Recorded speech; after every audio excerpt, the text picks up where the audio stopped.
But yeah, Eamon, you talked about the build-up to the fight.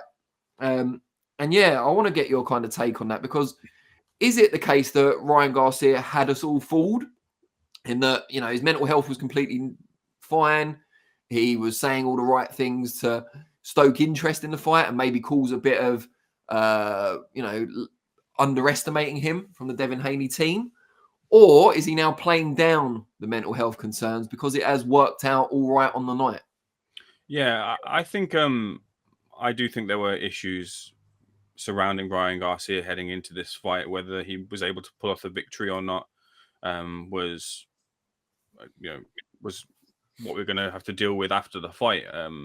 People were saying that might have been an excuse ready made for the loss. It didn't turn out to be that way, anyways. But look, I think, and I'm happy to stand here and be fooled as such as it was, as everyone else seems to be heading into the fight. I know there's been a lot of comments about us boxing fans being armchair psychologists, looking at Ryan Garcia and saying that he shouldn't be heading into the fight at the weekend. And I still kind of feel the same way in that, I feel that the word wasn't the question being asked as to whether Ryan Garcia was mentally fit and stable for that fight this weekend, regardless of whether he came through with the victory or not. Now, there's two schools of thought on it, and at least from my experiences, is one that if you say you're fit and you enter the fight, then you're essentially declaring yourself fit for that. But there's teams, there's people around you, there are people around you to assess you, to say that whether you are or not fit to do that. I just wonder whether that was being done from the commission, from the promoter, from the promoters, from the family, from others, especially when you've seen some of the Twitter tirades,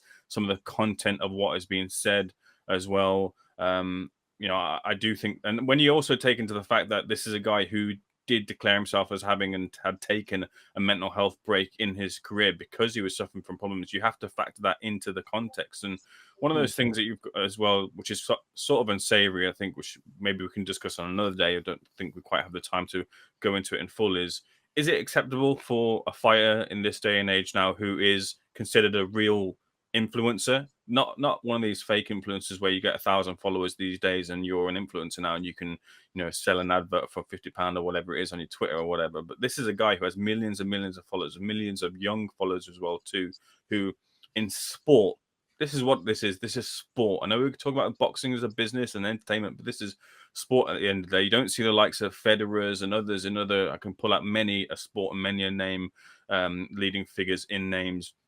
You don't see the likes of these doing these sort of things to get edges over opponents. This is sport where you're going along the lines of saying that it's okay to characterize yourself as someone who is in need of help, who is someone who needs to, have that conversation, who needs assessment, who needs, maybe needs that pat on the shoulder from someone to say, hey, maybe you shouldn't be doing this. You're characterizing mental health in some form, addiction, in some form, erratic behavior in some form, has been acceptable to use to promote a fight, to sell as a product. And that's a very uncomfortable conversation that I think people need to have in the wake of this, as opposed to just looking at Ryan Garcia's achievement here in the wake of us not really knowing as to what the case was. So there is still that cloud there, and that conversation does still need to be had. So yeah, kind of, whilst I was thoroughly entertained, and I will say that for the other side of it, I was thoroughly entertained by the outcome of it all and the entertainment on the night.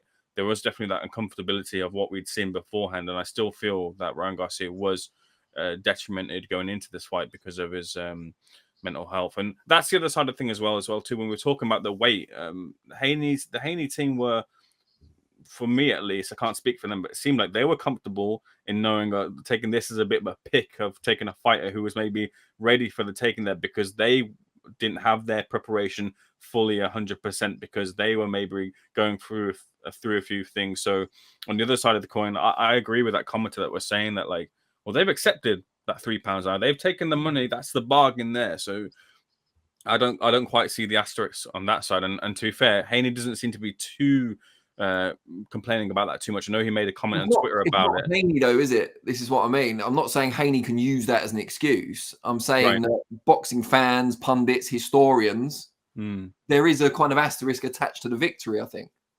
I do what you're saying, but for me, I don't see too much of an asterisk for it, and maybe that's once the dust is settled, maybe that asterisk will grow in time. But yeah, just rounding up my thoughts on this, I still feel it was very much uncomfortable watching and listening to Ryan Garcia. He said to our very own Brady Raheem that the crazy antics are kind of over. So hopefully, if that means Ryan Garcia gets his mind right, brilliant. If that means Ryan Garcia stops using mental health to a degree as a way to sell his fight in a negative way, as I seem to perceive it, then that's even better as well too. But I'm hoping to see more of a stable looking Ryan Garcia in future fights.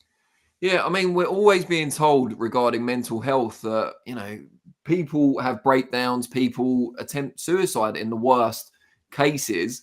And then you'll have people afterwards saying, yeah, but, you know, they seemed fine. Their social post indicated everything was all right with them. You know, there's nothing to worry about. Surely there's a flip side of that. You know, if Ryan Garcia is now saying, yeah, none of it was true, I was actually fine, but I fooled you all, that doesn't mean it's true, does it? That's the projection. That's what he wants us to believe now. Because in his mind, he probably is a lot happier now that he's got the biggest win of his career.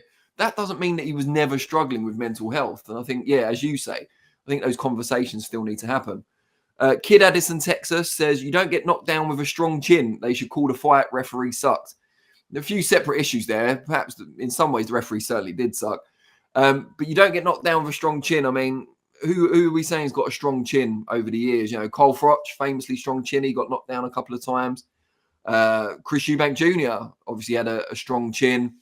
He got stopped by Liam Smith. Chris Eubank Sr., notably strong chin. He got knocked down a few times as well. I don't think people get knocked down because they're off balance. People get knocked down in fights when they're weight drained. There's lots of different reasons. I'm not saying any of those apply to Devin Haney, but I'm saying that if you've got good recuperative powers, Tyson Fury being a good example, I don't think you can necessarily be called chinny. But that's just me. Who else have we got? Ernie Arias says Ryan is far better. DB Cooper 1. This fight was like Man United versus Liverpool. Doesn't matter if United are 10th and Liverpool first. It's a big fight with history where anything can happen. Okay. It's a bit of a stretch for me, but okay. Simon Brandy. Garcia is undeniably a bit crazy. That's not how we would refer to mental health struggles, just to say. But he is also an expert troll. His no diddy bars are hilarious. Yeah, but I think that's where the lines can get blurred. You know, the fact that he is kind of smart in terms of manipulating the public perception and being a genuine influencer, as Eamon said earlier, mixed with the fact that he probably does have mental health struggles. And we know he has in the past because of that long break he took. Leo says, Haney was too predictable. He might have won the early rounds, but only landed one decent shot. Garcia's explosive style exposed Haney and his left shook him up, and Haney never recovered after the 6th.